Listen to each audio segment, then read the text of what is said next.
Bien. No hay necesidad de apresurarme, Gertrude. Estoy segura que tenemos todo el tiempo del mundo. Además, mira esa vieja cosa polvorienta. Sospecho que necesita tiempo para calentarse. Ya no la usas mucho, ¿verdad? ¿Té? Dios, no, lo odio. ¿Por qué estás aquí? Para dar mi testimonio, por supuesto. Sé que el instituto y yo no siempre hemos visto las cosas de la misma manera, por así decirlo, pero pensé que era lo mínimo que podía hacer. ¿Por qué ahora? ¿Por qué no? Se acercan grandes cambios, Gertrude, y tengo que pensar en dejar algo para la posteridad. Bien. El sujeto es Mary Kay, grabado el 3 de julio de 2008. ¿De qué se trata? ¿Qué pregunta? Me pregunto mucho para elegir, supongo. Toma tu tiempo. Te hablé alguna vez de mi primer liner. Por supuesto, esto fue antes de que él los coleccionara, así que en ese entonces era solo un libro extraño. Pensar que hubo un tiempo antes de que los estampara con su marca. Siento que debimos haberlos llamado de alguna manera. ¿Sabíamos siquiera cuánto sabía? ¿O simplemente pensamos en cada uno como algo en sí mismo? No lo recuerdo. Me la encontré unas cuantas veces, ¿sabes? Debe de haber sido hace unos 15 años, no mucho antes de que su biblioteca se incendiara. No fue tan impresionante, para ser honesta. Más bajo de lo que esperaba y, de alguna manera, más lento. Esperaba un torbellino de intensa energía, pero fue amable, metódico y perfectamente agradable de hablar con él. Jürgen Leitner me aburría. Cada vez que venía a revisar mis cosas, pasaba casi un minuto completo en cada libro, simplemente mirándolo, examinando las páginas, y la mitad del tiempo iba sin comprar nada. No es una mala pérdida, en mi opinión. No lo sabría, no creo que alguna vez nos hayamos cruzado. Supongo que no. Tú realmente no sales a ver las cosas por ti misma, ¿verdad? Simplemente esperas aquí a las obras de los investigadores. No es tan malo. A veces alguien insistirá en darme una declaración directamente, aunque rara vez tiene un beneficio. Bien. No entienden ahí arriba. No saben cómo es este lugar. Sin embargo, tú sí, no es así. Estamos del mismo lado de verdad. Incluso si Elías no está de acuerdo. Si tú lo dices, creo que me estabas contando un relato de tu primer encuentro con uno de los libros. Oh, por supuesto. Era muy joven, pero todavía lo recuerdo como si hubiese sido ayer. Yo tenía 9 años en ese momento, así que habría sido 1955. Fue poco después de la muerte de mi padre idiota, y mi madre todavía trabajaba para su instituto. Entonces vivíamos en Whitechapel, junto al lado de Turner Street. No era mucho, solo un par de habitaciones y una estufa, pero fue suficiente para nosotras. Mi madre trabajaba por muchas horas, ya que incluso entonces el instituto no pagaba tan bien a sus investigadores. Y ella complementó nuestros pocos ingresos trabajando hasta tarde en una fábrica en Grove Road. Hacía batas. La mayor parte del tiempo me dejaba sola. Si hubiese tenido algún sentido común, mi madre habría renunciado aquí y se habría ido a trabajar a la fábrica a tiempo completo. Habría aprendido muchísimo más. Habría aprendido muchísimo más. Aún así, ella creía en el trabajo. Y lo único que nunca descuidó fue lo que llamó mis verdaderos estudios. Le estoy agradecida, por supuesto. Solo desearía que hubiese superado su devoción servil hacia ti, tu patrón. Bueno, haces muchas suposiciones, Mary. Pensé que se suponía que estábamos del mismo lado. Sí, supongo que tienes razón. Solo me gusta diversificar un poco mi portafolio, por así decirlo. A menudo durante mis estudios, mi madre me hablaba de las asombrosas reliquias arcanas de tu instituto. Estoy segura que puedes imaginar mi decepción cuando finalmente pude ver la mediocre colección que llaman su depósito de artefactos. Pero mucho antes de eso, la idea de elementos oscuros y temibles de poder se habían arraigado en mi joven mente. Solía pasar las tardes buscando entre tiendas de antigüedades y chatarra. En aquel entonces habría mucho para elegir. Buscando algo extraño, con esa cosa que me llamaría con una voz oscura y secreta. Por supuesto nunca lo encontré, no en ese entonces. Pero cuando vi a la doctora Margaret Ellison cruzando la calle, supe de inmediato que había algo diferente en ella. Era alta y delgada, con un pelo largo, oscuro y recogido en un rodete severo. Vestía con un vestido de lana color azul oscuro y llevaba un viejo maletín de cuero que parecía estar constantemente a punto de colapsar, aunque lo llevaba con facilidad. No sé qué era exactamente de ella lo que me llamó la atención, pero tan pronto como la vi, supe que era lo que mi madre siempre había hablado. Fue tocada por poderes como los que velaron por nuestra familia. Tenía un pequeño consultorio médico en Nelson Street, no lejos del Royal London Hospital. En ese entonces Whitechapel era un vecindario fuertemente judío y no había muchos médicos que no lo eran por ahí, por lo que la doctora Tellison no tardó mucho en obtener una buena lista de clientes. Empecé a mirarla. Siempre que mi madre estaba en el trabajo, me sentaba en los escalones frente a su consultorio y observaba el flujo constante de pacientes. A lo largo de 2 semanas comencé a notar algo. La primera vez que llamaron a una ambulancia para llevar a uno de sus pacientes al hospital, no me preocupó. Pero cuando llegó otra al día siguiente, y otra 3 días después, se me empezó a ocurrir que había algo más dentro de esos muros de lo que yo sabía. Decidí que tenía que ir a verlo por mí misma. Me había dado cuenta que muchos de los clientes de la doctora Tellison no se molestaban en llamar a la puerta de su casa. Simplemente entraban con una llamada suave para anunciarse. Sin duda, dejar la puerta principal de su consultorio sin llave fue bueno para sus clientes, pero también me proporcionó un fácil acceso cuando finalmente superé mi inquietud. Había prestado mucha atención a lo ruidosa que era la puerta y calculé mi entrada con el paso de un camión de carnicero, el rugido del motor cubriendo el sonido de la puerta, y luego estaba dentro. Me maldije por no haber pasado más tiempo tratando de conocer el interior del edificio, ya que no esperaba que la sala de espera estuviese tan vacía. Había 3 sillas de madera que parecían ser incómodas, varias estanterías llenas de libros de bolsillo de aspecto desgastado y una bombilla tenue en una jaula de alambre. Solo había una puerta que conducía al interior del edificio con una capa de pintura blanca que se estaba descascarando. Mi plan había sido encontrar un lugar donde esconderme, pero no parecía que hubiese algún lugar para hacerlo. Recuerdo que estaba parada ahí, todavía preguntándome qué hacer, cuando escuché pasos pesados que se acercaban detrás de la puerta.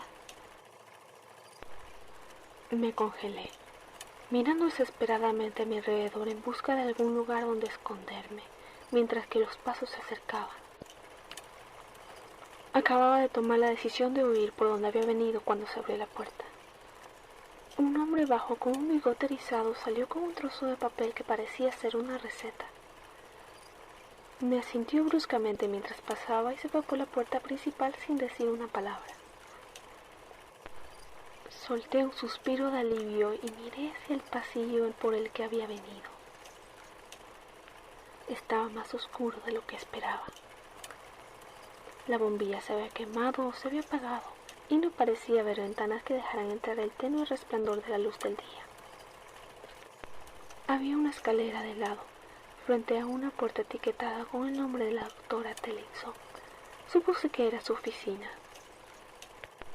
Mientras me acercaba, noté una grieta considerable en la madera debajo de la escalera, y al mirar más de cerca, vi una pequeña puerta que daba a un área de almacenamiento debajo de las escaleras. Al abrirlo tan silenciosamente como pude, vi que estaba vacío y, al juzgar por el polvo, no parecía que hubiese sido usado nunca. Me arrastré dentro y cerré la puerta dentro de mí. Mientras me acercaba, noté una grieta considerable en la madera debajo de la escalera y al mirar más de cerca, vi una pequeña puerta que daba a un área de almacenamiento. Al abrirlo tan silenciosamente como pude, Vi que estaba vacío y, al juzgar por el polvo, no parecía que se hubiese usado nunca. Me arrastré por dentro y cerré la puerta detrás de mí, encantada de descubrir que mis sospechas habían sido correctas. A través de la grieta en la madera, tenía una vista clara en la puerta de la médica y esperé a ver lo que había detrás. No tuve que esperar mucho tiempo para averiguarlo. Unos minutos después que me instalé de mi escondite, vi que se abría la puerta de la oficina y salió la doctora Tellison. Caminó rápidamente hacia la sala de espera y, después de unos segundos de su conversación apagada, condujo a un anciano de regreso a su oficina. Ella entró primero, dejando que su paciente cerrara la puerta detrás de él. No lo hizo y tuvo una buena vista de su lugar de trabajo. Era embaldosado, limpio y reluciente, con una gran mesa de examen de cuero marrón, sobre la que se sentó el anciano mientras ella revoloteaba a su alrededor, hurgando, midiendo y haciendo preguntas que no podía oír del todo. Había un escritorio pequeño y vacío en una esquina, un gabinete pegado a la pared que supuse que contenía sus medicinas y equipo y, en el piso pude ver una caja fuerte de hierro. Inmediatamente supe que cualquier que sea ese terrible secreto que me atrajera hacia esta médica, estaría dentro de esa caja fuerte. No vi nada de importancia en ese día o el día siguiente, cuando volví a escondidas al mismo espacio. Recorrí las estrechas sombras debajo de esa escalera durante casi una semana antes de que sucediera. Siempre tuve cuidado de estar en casa cuando mi madre estaba allí, pero no fue difícil y la doctora Tellison nunca pareció cerrar la puerta de su consultorio. Recuerdo que era domingo y el verano se había hecho que mi escondite fuese casi insoportablemente caluroso. Debió de haber estado tan caliente en el consultorio, ya que la médica decidió dejar la puerta abierta casi todo el día, permitiendo que cualquier corriente de aire pudiese atravesar el edificio. La vi inspeccionar y tratar casi una docena de extraños en el transcurso de la mañana, pero aún así no había indicios de nada normal. Pero poco antes de que cerrara el día, llegó una mujer bajita y matrona. Tenía el pelo castaño rizado y parecía gozar de una salud perfecta, y sonreía como una tonta mientras se dirigía a la oficina de la doctora Tellison. La médica la saludó con bastante amabilidad, pero cuando comenzó el chequeo capté el atisbo más rápido de algo cruel en sus ojos, una cierta mirada depredadora. Aproximadamente 10 minutos después del inicio de la cita, la doctora Tellison se acercó a un armario y tomó una pequeña jeringa. Habló amablemente con su paciente mientras esterilizaba la vena y empujaba la aguja hacia adentro. Siguió charlando mientras el embolo bajaba. Incluso siguió hablando en voz alta y amistosa mientras la mujer con el cabello castaño rizado comenzaba a convulsionar violentamente. Una vez, 2 veces, y luego ella estaba muerta. Mientras miraba esto, mi corazón estaba acelerado. Una cosa oscura y viciosa que hasta el día de hoy no puedo nombrar completamente, pero era hermoso y extraño. Aunque lo que sucedió a continuación fue aún más extraño. La doctora Tellison levantó completamente el cuerpo todavía caliente de su paciente sobre la mesa, antes de cortar la tela del vestido con un par de tijeras, dejando al descubierto una extensión de piel en la espalda de la mujer. Luego abrió una caja fuerte, 24, 18, 3, 50, y luego la llave.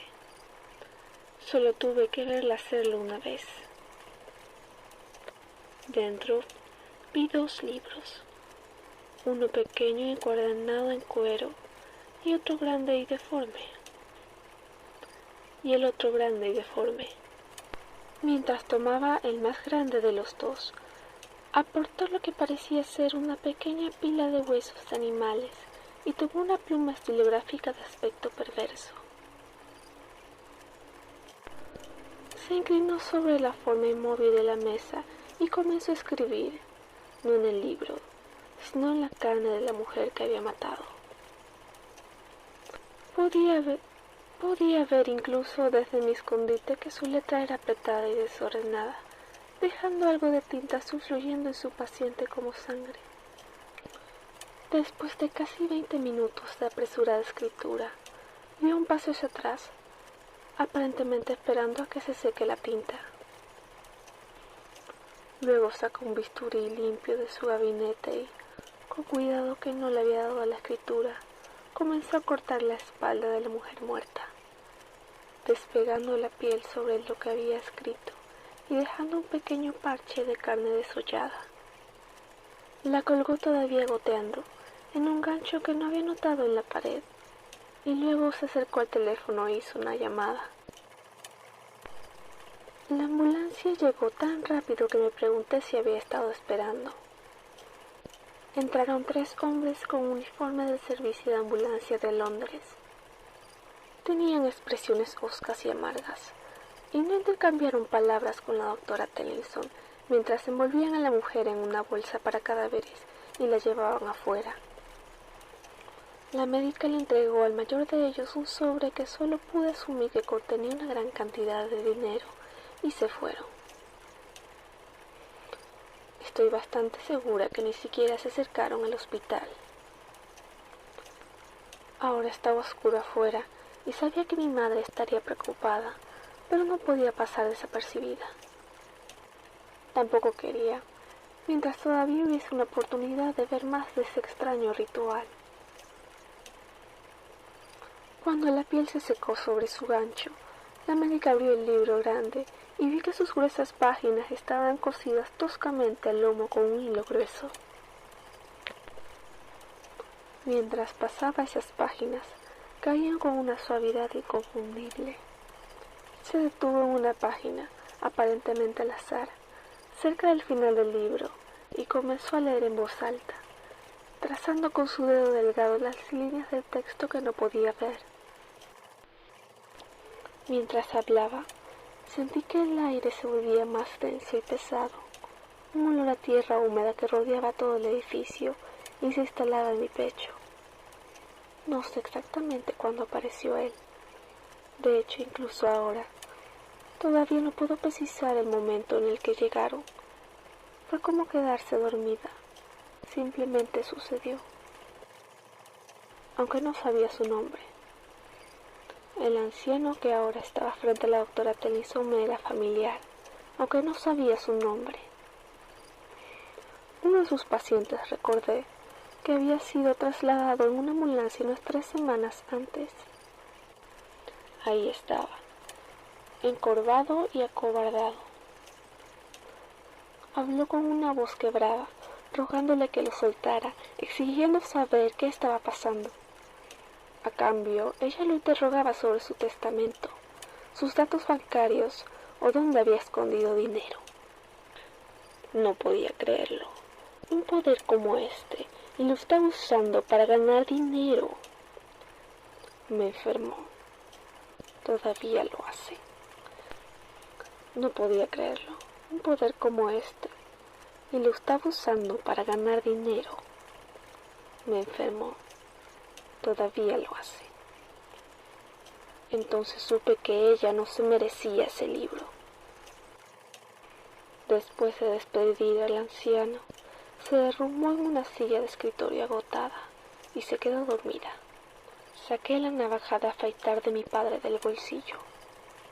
Era mi posesión más preciada y todo lo que me quedaba de él después de que la usara para cortarse el cuello. La única decisión sensata que tomó.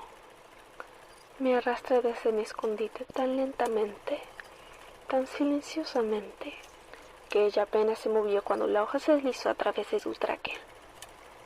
No lo disfruté particularmente. Mis inclinaciones, como era de esperar, fueron más hacia la observación que hacia llevar a cabo el acto yo misma. Aún así, hubo algo de satisfacción al final. Intenté atarla al libro, pero no salió del todo bien, y su página era un desastre espantoso. No creo que ella disfrute estar allí. Me tomó mucha más práctica hacerlo bien, sin mencionar el aprendizaje de sánscrito, pero al fin no lo logré. Después de toda una vida, conozco todos sus secretos salvo uno, y tengo una idea bastante clara de cómo encontrar eso. Eso explica por qué rompiste con el instituto. ¿De quién viene el libro? El fin, por supuesto. Nunca podría servirlo de verdad. Simplemente no me interesa tanto la muerte. Pero siempre he pensado que una devoción singular es demasiado restrictiva. Pregúntale a Eric, o lo que queda de él. ¿Y el otro libro, el más pequeño? Solo un poco de vísceras. Poemas sobre animales moribundos y también en sánscrito. Deja caer muchos huesos, ni siquiera creo que tenga un título real. Deja caer muchos huesos, ni siquiera creo que tenga un título real. Inútil de verdad. Inútil de verdad. Finalmente se lo vendí a Leitner, aunque volvió a mí después del ataque. Realmente debería contarle a Elia sobre esto. Hazlo. Sin embargo, no le gusta tanto la acción, ¿verdad? Se alegrará que le dé un testimonio. ¿Y tienes alguna prueba de esto, de tu libro mágico? Aquí puedes conservar esta página. Me aseguré que estuviese en español. ¿Quién es? Una sorpresa, querida. Solo asegúrate de estar sola cuando lo leas. Adiós, Gertrude. Deséame suerte.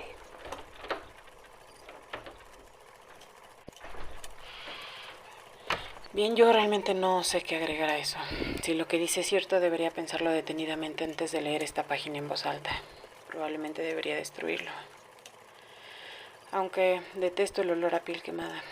De todos modos, esa es una decisión para otro día. Creo que me vendría bien una taza de té. Hay mucho aquí. En muchos sentidos, el contexto que esto da a la extraña relación de Mary Key con la muerte es la parte menos interesante. Sabía que su familia estaba relacionada con Jonah Magnus y el instituto de alguna manera, pero no tenía idea de que Gertrude estaba involucrada. Aunque no se agradaban entre sí. Quizás debería haberlo sabido.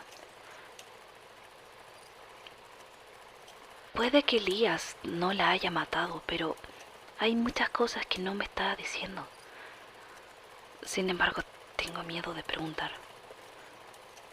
El Instituto Magnus no es lo que parece ser, y hasta que sepa qué es y para qué sirve, no hay chance de que le cuente a Elías cuánto sé. Pero a pesar de todo esto, estoy extrañamente emocionado, porque lo que más me llama la atención, más que cualquier otra cosa en esta cinta, es la tabla del piso muy distintiva al final. Uno que no ha cambiado en los 8 años desde que este testimonio fue dado. Nunca ha habido ninguna razón para mirar de cerca una sección aleatoria del piso. Este trozo ni siquiera fue atravesado por ninguno de los gusanos, porque tenía el compartimiento oculto de Gertrude. Ninguna página de piel extraña, pero hay una computadora portátil y una llave. Me pregunto qué abre. Fin del suplemento.